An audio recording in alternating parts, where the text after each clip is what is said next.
అలాగే గౌరవ ఎమ్మెల్యే గారి సతీమణి నెహ్రూ కప్కు దక్కింది. ఇది తెలుగు రాష్ట్రాల్లోనే ఒక భారీ జ్ఞాపకం, ఒక సుందర స్వప్నం.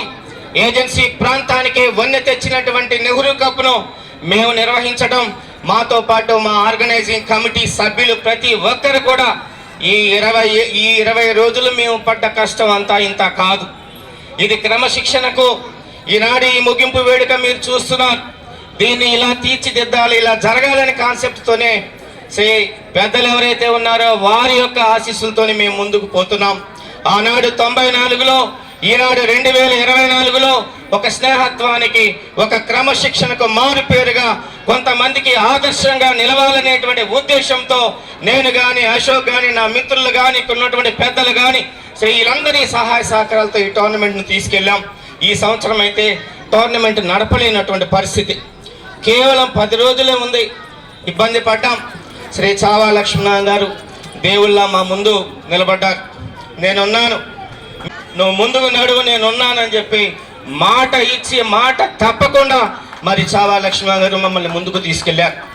చావా లక్ష్మణ్ గారి ద్వారా మరి ఎవరైతే తాళ్ళూరి పంచాక్షరాయ్ గారు పెద్దలు, మాకు పూజ్యులు, మాకు తండ్రి సమానులు, నేనంటే బాగా ఇష్టపడతారు వాళ్ళ నాన్నగారు, వాళ్ళ కుమారులు కూడా అదే రకంగా మరి ఎంతో చక్కగా స్నేహభావాన్ని మాతో పాటు కలిసి ఉండి చారిటబుల్ ట్రస్ట్ తరఫున సుమారు 70,000 ఇస్తున్నారు.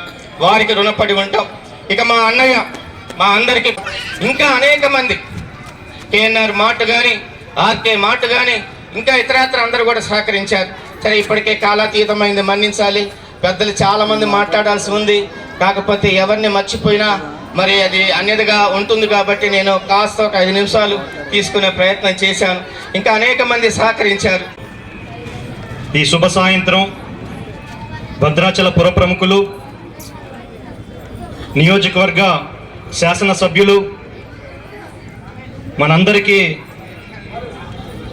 మార్గదర్శి, మంచి మనస్సుకి, మంచితనానికి ప్రజల్ని కలుపుకొని పదవున్నా లేకున్నా కూడా ఈ యొక్క ప్రాంత అభివృద్ధికై అహర్నిశలు కృషి చేసినటువంటి మన గౌరవ శాసనసభ్యులు తెల్లం వెంకట్రావు గారికి, అదేవిధంగా వేదికపై ఉన్నటువంటి తాళ్ళూరి పంచాక్షరయ్య గారు, వారి కుమారులు జయకృష్ణ గారికి, నిజంగా కూడా భద్రాచలంలోని భద్రాద్రి కప్పు ఒకప్పుడు చాలా పెద్ద స్థాయిలో నడుస్తూ ఉండేది.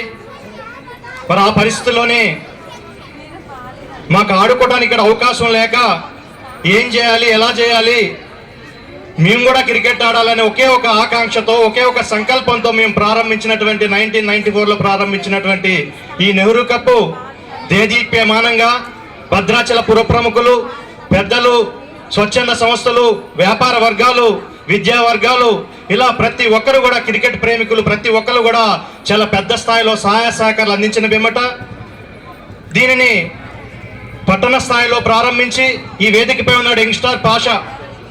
మేము పట్టణ స్థాయిలో ప్రారంభించినప్పుడు అండర్-16 ప్రారంభించినాం. ఆ ఫస్ట్ కప్ను కూడా యంగ్స్టార్ పాషా కెప్టెన్గా గెలుచుకోవడం జరిగింది భద్రాచలం పట్టణంలో.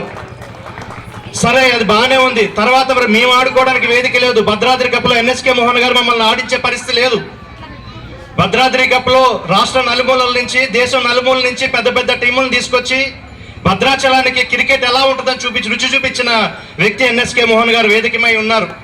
మరి ఆయన తీసుకొచ్చి పెద్ద పెద్ద టీములతో ఆడిస్తూ ఉంటే మేము అప్పటికే 87లో రిలయన్స్ కప్ చూసాం, 92లో వరల్డ్ కప్ చూసాం. కానీ మాకు ఆడాలన్న కోరిక, ఉత్సాహం చాలా కోరిక ఎక్కువగా ఉన్నప్పటికి కూడా మాకు వేదిక లేకపోయేసరికి ఖచ్చితంగా మనం ఆడుకోవాలంటే మనకు వేదిక కావాలి. మనం ఏదైతే అండర్-16 పెట్టామో పట్టణ స్థాయిలో, దాన్ని పట్టణ స్థాయిలో పెట్టింది మండల స్థాయిలో నిర్వహించాలని చెప్పేసి మండల స్థాయి క్రికెట్ టోర్నమెంట్ నిర్వహించి 1995లో మేమందరం ఆడుకునే అవకాశాన్ని మేమే కల్పించుకున్నాం. ఇవాళైతే రకరకాలుగా ఏ మూలకెళ్ళినా, ఏ జిల్లాలో ఏ మూలకెళ్ళినా, మండలంలో ఏ మూలకెళ్ళినా రాష్ట్రంలో ఏ మూలకెళ్ళినా అనేక వేదికలు, క్రీడాకారులకు అనేక వేదికలు ఉన్నాయి. క్రీడలను ప్రోత్సహించడానికి అనేక మంది పెద్ద మనుషులు ఉన్నారు. కానీ ఆ రోజు అలాంటి పరిస్థితులు లేవు. అలాంటి పరిస్థితుల్లో స్టార్ట్ అయిన ఈ టోర్నమెంటు మరి ఇవాళకి కూడా ఈ స్థాయిలో నడుస్తూ ఉందంటే దరిదాపు ఒక 10 సంవత్సరాలు మేము మాకు ఉద్యోగాలు వచ్చేంత వరకు, మేము స్థిరపడి రకరకాలుగా బయటకు వెళ్ళేంత వరకు కూడా మేము పూర్తి స్థాయిలో ఈ టోర్నమెంట్ని ఖచ్చితంగా నడిపించాలని చెప్పేసి ప్రెస్టేజ్గా నడిపించిన సందర్భం. మరి అటువంటి సందర్భాల్లోనే మరి ఆ రోజు నుంచి కూడా రోటరీ క్లబ్ కానీ, లయన్స్ క్లబ్ కానీ, పెద్దలు పాకాల దుర్గాప్రసాద్ గారు వేదికపై ఉన్నారు.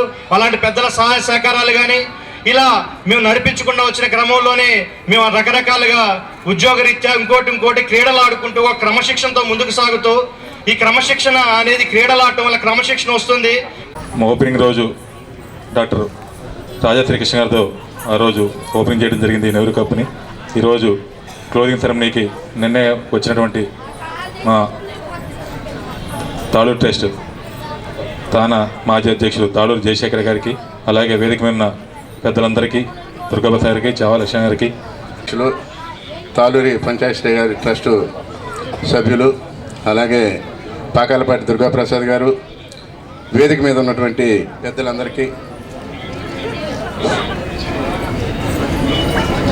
సురేష్ గారికి, అమెరికా నుంచి వచ్చినటువంటి సురేష్ గారికి, అలాగే క్రీడాకారులకి, క్రీడాభిమానులకి, ప్రెస్ మిత్రులకి, వచ్చినటువంటి పెద్దలందరికీ కూడా నమస్కారం. నిజంగా ఈ కార్యక్రమం చేయటం అనేది డబ్బే కాదు, దీనికి సర్వీస్ కూడా చాలా అవసరం.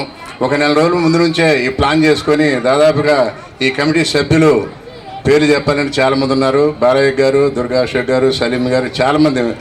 వీళ్ళందరూ కూడా దాదాపుగా ఒక నెల నుంచి ప్లాన్ చేసుకొని వాళ్ళు ఈ కార్యక్రమం చేయటంలో ముఖ్యంగా వారికి ఆర్థిక నిధులు కావాలి. ఆ నిధుల కోసం ప్రతి సంవత్సరం కూడా వాళ్ళని పాపం వాళ్ళు రిక్వెస్ట్గా అడగటం, కొంతమంది సమయభావం వలన ఆ టైం ఇవ్వలేకపోవటం, ఎలా చేయాలని తపన పట్టడం, ఇవన్నీ ప్రతి సంవత్సరం జరుగుతూనే ఉన్నాయి. కాకపోతే ఈ మధ్యకాలంలో ఈ గత 2-3 సంవత్సరాల నుంచి జయశేఖర్ తాళూరు గారు వారు దాదాపుగా ₹1,00,000 వరకు ఇవ్వడం జరుగుతూ ఉంది. అలాగే దుర్గాప్రసాద్ గారు, ఇక్కడ ఉన్న పెద్దలందరూ ఊళ్ళో కూడా చాలామంది చేస్తూ ఉన్నారు. ఈసారి ప్రకాష్ గారికి, ప్రకాష్ ప్రాజెక్ట్స్ చైర్మన్ ప్రకాష్ గారు USA వారికి చెప్పగానే వారు రెండో ప్రైజు 30,000 ఇవ్వడం జరిగింది. అనుకోకుండా ఆ కప్పు కూడా సెకండ్ ప్రైజ్ ఖమ్మమే గెలుచుకుంది. అలాగే జయశేఖర్ గారు ఇక్కడ లోకల్లో ఇచ్చారు, భద్రాచలమే గెలుచుకుంది 50,000. ఎవరిస్తే వాళ్ళు అక్కడ గెలుస్తూ ఉంది. మరి అట్లాగే చాలామంది కూడా దీనికి సహాయ సహకారాలు అందించడం. ఇదే కాకుండా నెక్స్ట్ టైం కూడా ఎటువంటి ఇబ్బంది లేకుండా ఇక్కడ ఉన్నటువంటి డయాస్ మీద ఉన్నటువంటి సభ్యులే కాకుండా ఇంకా మిగతా వారు కూడా ఇందాక చెప్పారు, చాలామంది ఉన్నారు, సహాయ సహకారాలు అందించి దీన్ని ఎప్పుడు కూడా కంటిన్యూగా 25 సంవత్సరాలే కాదు, ఈ భద్రాచలం ఉన్నంత వరకు ఇప్పుడున్న కమిటీ కాకుండా నెక్స్ట్ జనరేషన్ కూడా వాళ్ళు ఆర్గనైజ్ చేస్తూ దీన్ని కంటిన్యూ చేసుకోవాలని. అలాగే క్రికెట్కి ఇక్కడ అండర్ 16, 18 వీళ్ళందరూ ఆడుతూ ఉంటే ఇవాళ మన గొంగడి త్రిషా ఉంది, ఇక్కడే చిన్నమ్మాయి 3 years నుంచి ఇక్కడే ఆడి ఇవాళ నెంబర్ 1 పొజిషన్లో ఉంది, ఇవాళ ఇంటర్నేషనల్ లెవెల్లో ఆడుతూ ఉన్నది. అలాగే చాలామంది క్రీడాకారులు ఇక్కడ మనం అనుకుంటాం నెహ్రూ కప్ ఏంటి, వీళ్ళ పని లేదు ఏం లేదు, ఏదో ఆడిస్తున్నారు, అక్కడెక్కడ వీళ్ళు డొనేషన్ సోషల్ చేయడం ఎందుకు వీళ్ళకైనా అనిపిస్తుంది. కానీ వాళ్ళు పడే శ్రమలో కొంతమంది క్రీడాకారులను తయారు చేసి వాళ్ళు ఈ దేశానికి అందించే విధంగా కొంతమంది ఇక్కడి నుంచి తయారయ్యే వాళ్ళు ఉన్నారు. వాళ్ళు ఎంత రిస్క్ తీసుకునైనా కానీ వాళ్ళు ఆడేవాళ్ళు కూడా ఇదొక వాళ్ళకి ప్లాట్ఫామ్. ఎందుకంటే ఇక్కడ టాలెంట్ ప్రూవ్ చేసుకునేటానికి ఇట్లాంటి ప్లాట్ఫామ్స్ ఉంటే వాళ్ళకు కూడా మనోధైర్యం ఉండి ఇంకా ముందుకు పోగలరు. అలాగే డాక్టర్ వెంకట్రావు గారు గెలవక ముందే ఇక్కడ చిన్న ప్రాబ్లం ఉంది, ఈ ట్రాక్ ఒకటి బాగలేదండి, అంత నీట్గా లేదు, లైటింగ్ లేదనగానే ఏమంటే ఆయన ఈ ట్రాక్ ఒకటి ఏర్పాటు చేయడం జరిగింది. అలాగే మనం ఉన్న డయాస్ కూడా ఒకసారి ఇది డయాస్ ఉండేది కాదు, తాళూరు పంచాక్షయ్య గారు చెప్పగానే వారి కుమారులు రాజా శ్రీకృష్ణ గారు, అలాగే జయ గారు, వారి అమ్మాయి డాక్టర్ అనిత గారు కలిసి దీన్ని దాదాపు 4-5 లక్షల రూపాయలు అయినా కానీ 6 లక్షలు ఎంత అయింది ఈ డయాస్ని. అంతకుముందు ఒకటి కట్టారు, అది పైన రేకులు అవి పొయ్యి ఇబ్బంది పడుతూ ఉంటే మళ్ళీ పర్మనెంట్ కావాలంటే దీన్ని చేయడం జరిగింది. అలాగే ఇందాక మన మిత్రులు చెప్పారు, ఇప్పుడు ఇక్కడ జరిగిన నా యొక్క నమస్కారాలు. ఈ నెహ్రూ కప్ను గత 28 సంవత్సరాలుగా దగ్గరున్న క్రీడల్లో కూడా యువతను ముందుండి ప్రోత్సహించి ఈ నెహ్రూ కప్ గత 30 సంవత్సరాలుగా నిర్వహిస్తూ కొద్దిగా యూత్ని ఎంకరేజ్ చేసుకుంటూ ముందుకు వెళ్తున్న సందర్భంగా వారికి నా యొక్క ప్రత్యేక కృతజ్ఞతలు తెలియజేస్తున్నాను. ఎందుకంటే ఈ రోజుల్లో అందరూ ఈ సెల్ ఫోన్కు గేమ్స్కే అందరూ కూడా లీనమైపోయినారు. ఇంటి నుంచి బయటకు వచ్చే పరిస్థితి లేదు. పిల్లలు కలిసి మాట్లాడుకొని గేమ్స్ ఆడుకునే రోజులు అవి అంతరించిపోయినట్టు కనబడుతుంది. ఈ సందర్భంగా ఇంత మంచి గ్రౌండ్ ఉంది. దీన్ని అందంగా తీర్చిదిద్దుతున్నటువంటి పట్టణ పుర ప్రముఖులందరికీ కూడా థ్యాంక్స్ తెలియజేస్తున్నాను. అదేవిధంగా ఈ భద్రాచలంలో ఉన్నటువంటి కొంతమంది ప్లేయర్స్ ఇంటర్నేషనల్ స్థాయికి ఎదిగిందంటే దాని వెనుక ఈ స్టేజ్ మీద ఉన్నటువంటి ప్రముఖులందరూ కూడా ఎంతో కొంత సహాయ సహకారాలు అందించబట్టి ముందుండి మన భద్రాచల పట్టణాన్ని యువతను తర్వాత అదేవిధంగా ఈ పట్టణాన్ని తీర్చిదిద్దుట్లో తమ వంతు బాధ్యతగా నిర్వహిస్తున్నటువంటి అందరికీ కూడా తర్వాత అదేవిధంగా ఇంకా మున్ముందు కూడా ఈ విధంగా భద్రాచలానికి సంబంధించిన పేరు ప్రఖ్యాతలు భారతదేశం నలుమూలల ప్రపంచ నలుమూలల వెళ్ళే విధంగా ఇంకా క్రీడలను ప్రోత్సహించి దానికి సంబంధించిన మంచి ఒక గ్రౌండు స్టేడియం లాంటిది ఏర్పాటు చేస్తే ఇంకా కూడా అందరికి ఉత్సాహం వచ్చేసి దాన్ని చూడగానే ఒక పరిగెత్తే విధంగా అందరికి కూడా రావాలని ఇంకా మనసారిగా కోరుకుంటున్నాను. Thank you very much sir. ఎప్పుడు కూడా అనేకమైన కార్యక్రమాలు భద్రాచలంలో చేస్తూ ఉన్నారు. మనందరికీ తెలుసు ఈ మాట్లాడే వేదిక కూడా వాళ్ళు కట్టింది. అలాగే ప్రజాసేవ చేసే వేరే సత్రం కూడా వాళ్ళు కొన్ని కోట్ల రూపాయలు వాళ్ళు ఇచ్చారు. ఎంతమంది రైతులకు సాయం చేశారు, చదువుకున్న పిల్లలకు సాయం చేశారు, ఎంతమందికి ఉద్యోగాలు ఇచ్చారు. అనేకమైన కార్యక్రమాలు వాళ్ళు ఆ ట్రస్ట్ తరఫున కానీ కుటుంబం తరఫున కానీ చేస్తూ ఉన్నారు. అది భద్రాచలానికి ఆ కుటుంబం ఒక అసెట్గా నేను భావిస్తూ భద్రాచలంలో మీ అందరం కూడా మీ కుటుంబానికి కృతజ్ఞతగా ఉంటామనే సందర్భంగా నేను తెలియజేసుకుంటూ అలాగే నాకు అత్యంత ఇష్టమైన వ్యక్తి ఈరోజు ఎమ్మెల్యేగా ఉన్న డాక్టర్ వెంకట్రావు గారు. చాలా ఇష్టం నాకు ఆయన. అయితే ఏంటంటే అందరూ సతీ సావిత్రి సినిమా చూసుంటారు. సత్యవంతుడు మరణిస్తే యమధర్మరాజుతో యుద్ధం చేసి భర్తని ఇంటికి తీసుకొచ్చిన ఆ రోజు సావిత్రి వేరు. ఈరోజు మేడము దగ్గరుండి ఎందుకు గెలవడు నా భర్త గెలిపించి తీరుతానని చెప్పి ఇంటింటికి సందుకి మనిషికి వెళ్ళి నమస్కరించి రిక్వెస్ట్ చేసి ఆయన్ని గెలిపించిన ఘనత మా ఆడపడుచుది. అది కానీ ఎమ్మెల్యే గారు డాక్టర్ గారు అయినా ఎమ్మెల్యేగా మేము గుర్తిస్తామని సందర్భంగా మనవి చేస్తూ అనేకమైన మంచి కార్యక్రమాలు భద్రాచలంలో జరుగుతూ ఉంటాయి. ఇప్పుడు చెప్పారు గ్రౌండ్లో మనం ఇంకా కొన్ని కార్యక్రమాలు చేయాలని. ఓకే, అలాగే మనకు అనుకూలమైన పరిస్థితులు ఉన్నాయి. ఎందుకంటే 2-3 మినిస్టర్లు మనకు కావాల్సిన వాళ్ళు ఉన్నారు. బట్టి గారు కానీ, శ్రీనివాసరెడ్డి గారు కానీ, తుమ్మల నాగేశ్వరరావు గారు కానీ. అలాగే ఓడిపోయినా గెలిచినా అందరూ కూడా మనందరం కుటుంబంగా ఉన్నాం. మన వెంకట్రావు గారు ఎమ్మెల్యే గారు కానీ లేకపోతే వేరే గారు కానీ అందరం కలిసి ప్రజలందరం కలిసి మనందరం కొన్ని కుటుంబాలు కలిసి మన భద్రాచలం ఎందుకు వెనకబడిపోయింది, భద్రాచలం కోసం ఏమేం చేయాలి, ఏమేమి సమస్యలు ఉన్నాయని మనం కొంతమంది ప్రముఖులు అనుకున్న వాళ్ళందరూ ఏదైతే ప్రజల కోసం ప్రజాసేవ కోసం ముందుండే వాళ్ళందరూ కూడా పార్టీలకి కులాలకి అతీతంగా ఆ 3 మినిస్టర్ని మన భద్రాచలం పిలిచి కూర్చోబెట్టి మనకి సమస్యలు ఉన్నాయి, మీరు ఏం చేయగలిగితే అది చేయండి, మేము ఎవరు గెలిపించుకున్నా పర్లేదు, మేము మీతో కలిసి ఉంటాం, మీకు ఎప్పుడు మేము కృతజ్ఞతగా ఉంటామని ఒకసారి చెప్తే బాగుంటుందని నేను ఈ వేదిక మీద పెద్దలందరికీ నేను విజ్ఞప్తి చేస్తున్నాను. ఎవరికి వాళ్ళు కాకుండా ఈ ఊరు కోసం, ఈ ఊర్లో అందరికీ తెలుసు. ఒక్క మాట చెప్తానండి, ఏది వచ్చినా శ్రీరామనవమి వచ్చినా, ముక్కోటి వచ్చినా, లేకపోతే వినాయక చవితి వచ్చినా, దసరా వచ్చినా, వరదలు వచ్చినా, ఏ వచ్చినా సరే భద్రాచలంలో అనేక మంది హృదయపూర్వకంగా ఆనుకునే గొప్ప మనసున్న మహానుభావులు ఉన్నారు. కనుక ఈ భద్రాచలం కోసం మన అందరం కూడా కలిసి ఈ యొక్క పొలిటికల్గా మనకు అనుకూలంగా ఉన్న మన మంత్రులందరినీ కూడా మనం కలిసి ముందుకు పోతే బాగుంటుందనే సందర్భంగా మనవి చేస్తూ ఇది ఒక పవిత్రమైన కార్యక్రమం, గొప్ప కార్యక్రమం చేసిన అశోక్ గారికి, బాలయోగ్ గారికి అందరికీ నేను నమస్కారాలు తెలియజేసుకుంటూ థ్యాంక్ యూ వెరీ మచ్ అండి. Thank you very much. నమస్కారం. అలాగే ఇక్కడికి వచ్చిన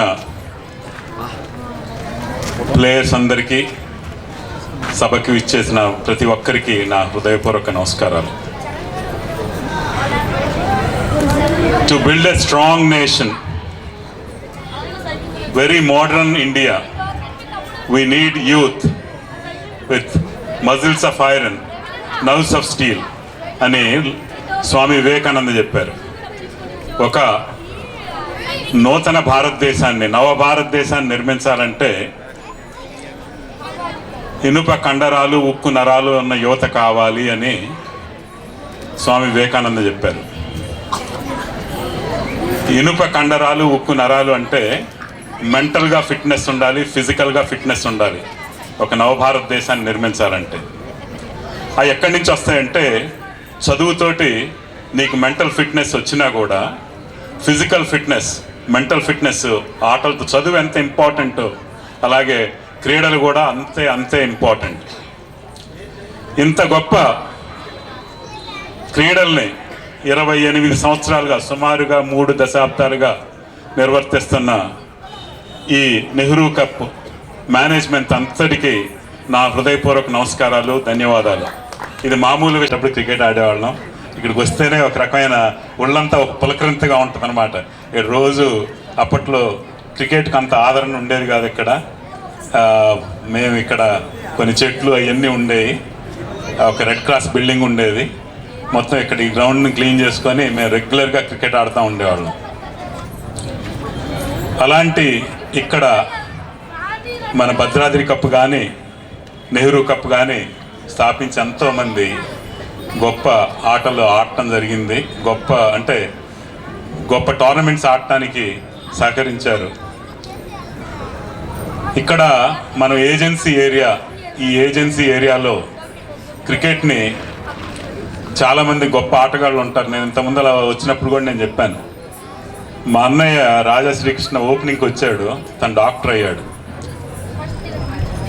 బ్రహ్మాండమైన ఫాస్ట్ బౌలింగ్ చేసేవాడు, ఆల్మోస్ట్ 150 కిలోమీటర్స్ స్పీడ్ బౌలింగ్ చేసేవాడు, హార్డ్ హిట్టింగ్ బ్రహ్మాండమైన ఆల్రౌండర్. కానీ అప్పట్లో అవకాశాలు లేవు. అదే క్రికెట్ కంటిన్యూ చేసి ఉండుంటే ఇక్కడ ఆంధ్ర బ్యాంక్లోనే, సౌత్ సెంట్రల్ రైల్వేస్లోనే జాబ్ వచ్చి ఉండేది.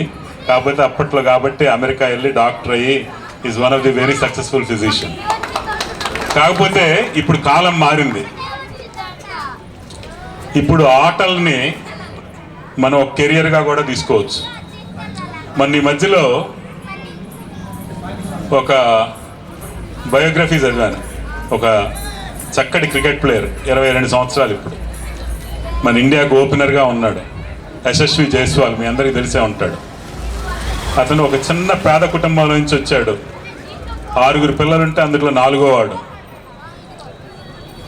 తను చదువుకోవటానికి వాళ్ళ నాన్నని వెళ్ళి 11 ఏళ్ళలో చదువుకోవాలి నాన్న, నేను ఆడతాను, క్రికెట్ ఆడతానంటే యూపీలో పుట్టాడు. యూపీకి ఒక పేరుందనమాట, ఉత్తరప్రదేశ్కి. They produced more prime ministers than cricket players కన్నా ప్రైమ్ మినిస్టర్లు ఎక్కువ అయ్యారని. అలాంటి యూపీ నుంచి బాంబే వెళ్తే కానీ ఫ్యూచర్ ఉండదని చెప్పి బాంబే వెళ్ళి క్రికెట్ నేర్చుకొని క్రికెట్ అకాడమీలో జాయిన్ అయ్యాడు. అతని పరిస్థితి ఏంటంటే ఉండటానికి ఇల్లు లేక ఒక షెడ్యూల్, అంటే ఒక చిన్న టెంట్ కింద 3 సంవత్సరాలుండి పానీపూరి అమ్ముకుంటా వాళ్ళ దగ్గర మిగిలిన పానీపూరి తినుకుంటా అతను ఆడి ఇప్పుడు వాళ్ళ ఇండియాకి ఐపీఎల్లో అతని శాలరీ 2 కోట్లు. ఎందుకు చెప్తున్నానంటే మనం ఇక్కడ ఈ రిమోట్ ఏరియాలో ఉన్నాము, ఇక్కడ మనం ఆడొచ్చు ఆడకూడదు అన్నది కాదు. యూ హ్యావ్ టు రియల్లీ, ఈ యూత్ అంతా మనం ఆడాలి అనుకున్నా, అలాగే ఏ పన్నైనా కూడా ఒక గోల్ పెట్టుకొని దానికి కష్టపడి పనిచేస్తే అంతటి మనం ఆ గోల్ని అచీవ్ చేయొచ్చు అని నిజంగా ఈ మధ్యలో అతని గురించి చదువుతూ ఉంటే, అతని గురించి దీంట్లో చూస్తూ ఉంటే వీడియోలో అనిపించింది అనమాట. అది మీ అందరితో షేర్ చేసుకుందామని చెప్తున్నాను. ఇక్కడ బోల్డంతమంది యువత ఉన్నారు, మంచి ప్లేయర్స్ ఉన్నారు. మీరు గట్టిగా కష్టపడి ఆడితే, అలాగే ఏ పని చేసినా కూడా మనం అంత చిత్తశుద్ధితోటి అంత పర్ఫెక్ట్గా చేస్తే డెఫినెట్గా మనం దాన్ని అచీవ్ అవ్వచ్చని నాకు అనిపించింది అనమాట. తెలంగాణలో ఉన్నాం కదా, జై తెలంగాణ. ఈరోజు నాతో పాటు స్టేజీ మీద ఉన్న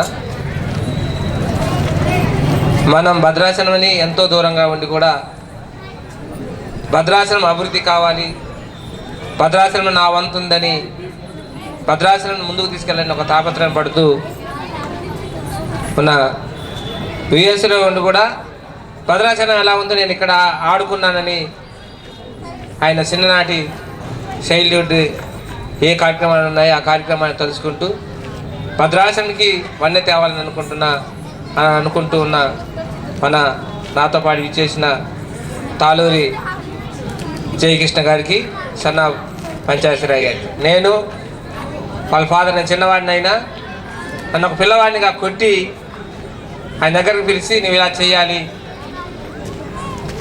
నీకేంటి బ్రహ్మాండమైన సర్వీస్ ఉంది, నీకు ప్రజల్లో బ్రహ్మాండమైన ఆదరణ ఉంది, మొన్నటి ఎన్నికల్లో కూడా నన్ను దీవించి పంపిన వ్యక్తిగా ఈరోజు పంచాయతీరాయ్ గారికి ప్రత్యేకమైన ధన్యవాదాలు. అదేవిధంగా మన తాళూరి జయకృష్ణ గారికి కూడా. ఎందుకు లాస్ట్ ఇయర్ కూడా పొంగులేటి శ్రీనివాస్ రెడ్డి గారితో ఇప్పుడు మినిస్టర్ గారు ఆ రోజు కూడా మనం పాల్గొనడం జరిగింది. అంతకుముందు సంవత్సరం కూడా మనం పాల్గొనడం జరిగింది. అదేవిధంగా నా తోటి ఉన్న పాకాల దుర్గాప్రసాద్ గారు, భద్రాచలంనే గ్రీన్ భద్రగా తయారు చేయాలి, భద్రాచలం ఒక బ్యూటిఫికేషన్గా తయారు చేయాలని, భద్రాచలం డెవలప్ కావాలని ఆతృతగా ఎదురు చూస్తూ ఆయన ఎప్పటికి వెళ్ళినా వాళ్ళ ఇంట్లోకి ఒక డెవలప్మెంట్ గురించి చెప్పుకుంటూ ఉంటూ భద్రాచలం ఏ విధంగా తీసుకెళ్ళాలని ఆలోచన ఉన్న వ్యక్తులు ఆయన. అలానే ఈరోజు చావా లక్ష్మీనారాయణ గారి, అలానే మన పరిశ్రమవేత్తలు కానీ స్టేజీ మీద ఉన్న, అలానే ఎస్ఐ గారు వెళ్ళిపోయారు, అలానే హరిచంద్ర నాయక్ గారు కానీ, మన రామకృష్ణ గారు కానీ, అలానే అజీమ్ గారు కానీ, వీరయ్య గారు కానీ, స్టేజీ మీద ఉన్న పెద్దలందరికీ పేరు పేరున ధన్యవాదాలు తెలుపుకుంటూ, అదేవిధంగా ఈ క్రికెట్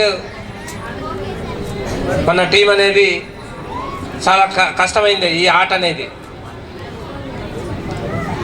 నాకు దీంట్లో ఏబిసిడీలు తెలియకున్నా అప్పుడప్పుడు చూస్తూ ఉంటాను. నేను బేసికల్గా డాక్టర్ అయి ఉండేవాడిని. డాక్టర్లకు చాలా తక్కువ ఉంటుంది కొద్దిగా, ఎందుకంటే మేము వచ్చే టైంకి ఆట అయిపోతూ ఉంటుంది.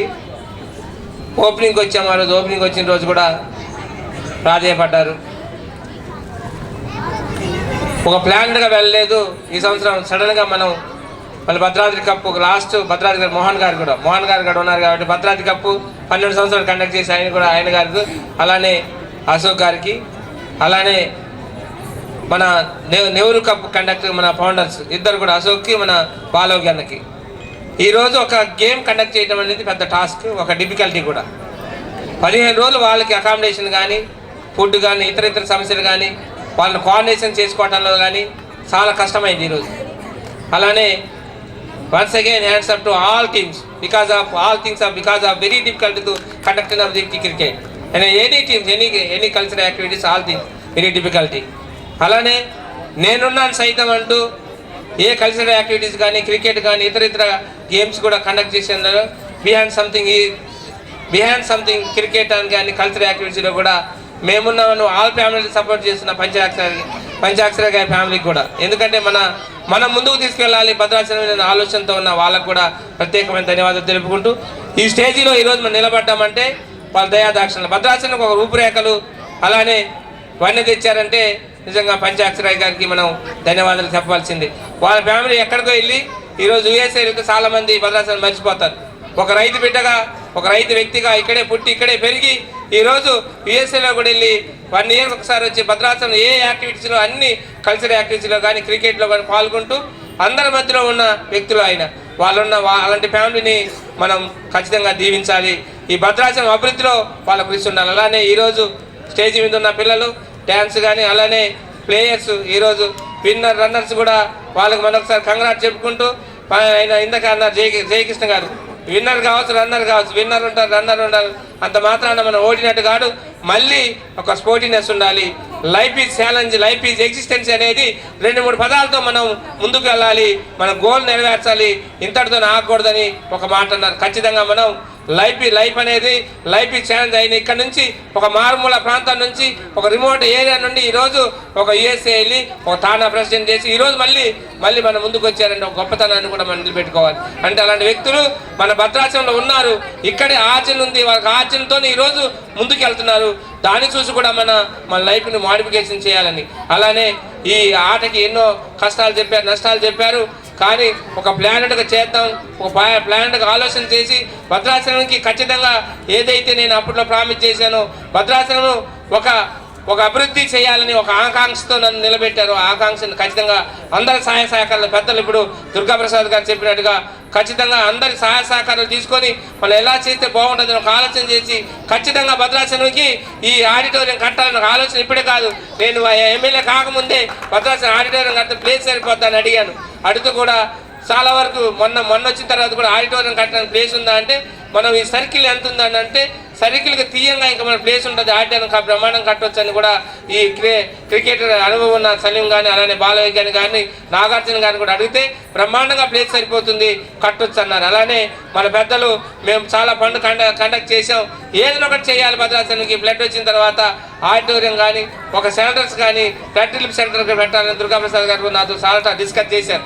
కానీ అలానే చావా లక్ష్మీనారాయణ గారు కూడా ఈరోజు ఖచ్చితంగా అజీమ్ అన్న గారు కూడా అలానే మనం ఖచ్చితంగా భద్రాచలాన్ని నా ద్వారా అభివృద్ధి చేసేది ఉంటే ఎవరి దగ్గర రావడానికి నేను సిద్ధంగా ఉన్నాను. ఎవరు తెలిసే వ్యక్తులు కానీ ఖచ్చితంగా మీ ముందుకు వచ్చి భద్రాచలం అభివృద్ధి చేద్దాం.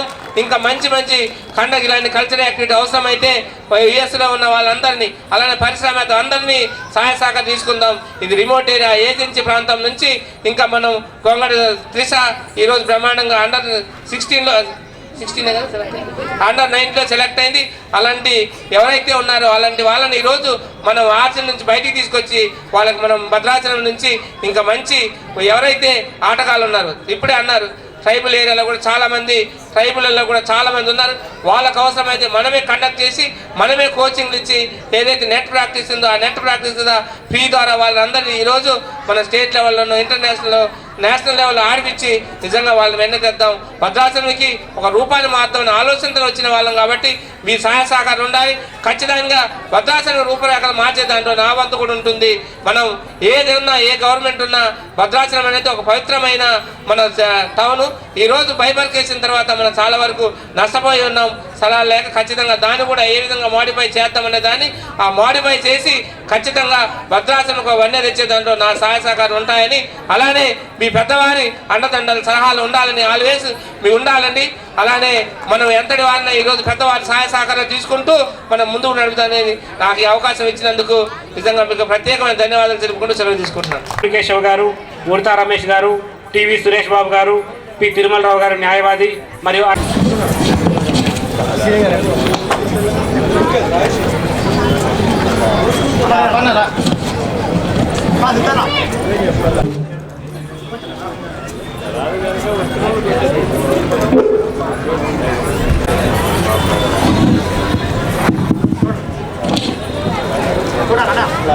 సార్ ఇటు తిరగండి సార్.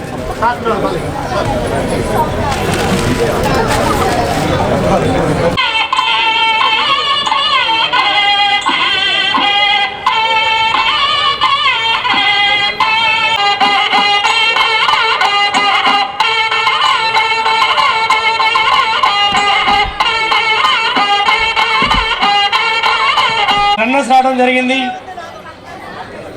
వారికి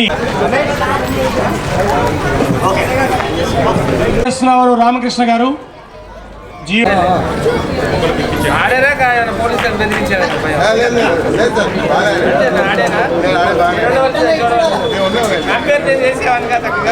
సిఏ గారు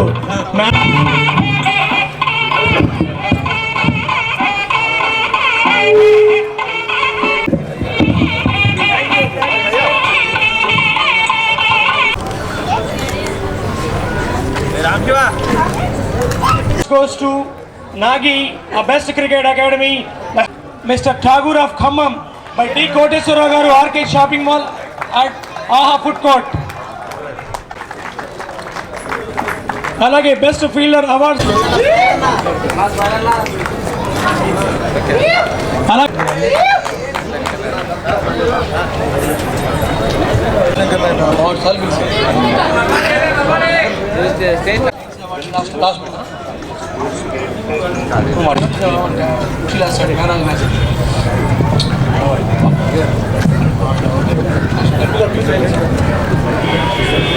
బెస్ట్ ఆడియన్ అవార్డు కూడా ఇవ్వడం జరిగింది. ప్రతి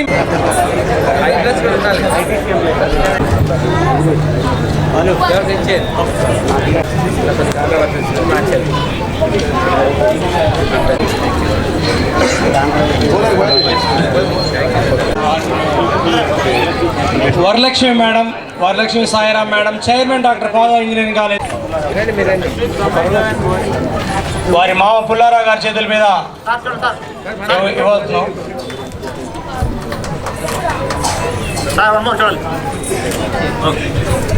అందరినీ కూడా ఇండివిజువల్స్ తీసుకోవాలని కోరుచున్నాము. ఇండివిజువల్స్ని రన్నర్స్ ఇంట్రెస్ట్ ఉడతా రమేష్ గారు, రామ్ సర్వీస్ రెసిడెన్సీ వారు ఇస్తున్నారు.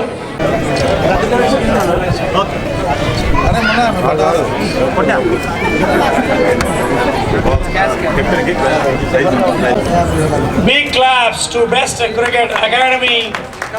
అద్భుతంగా ఆడి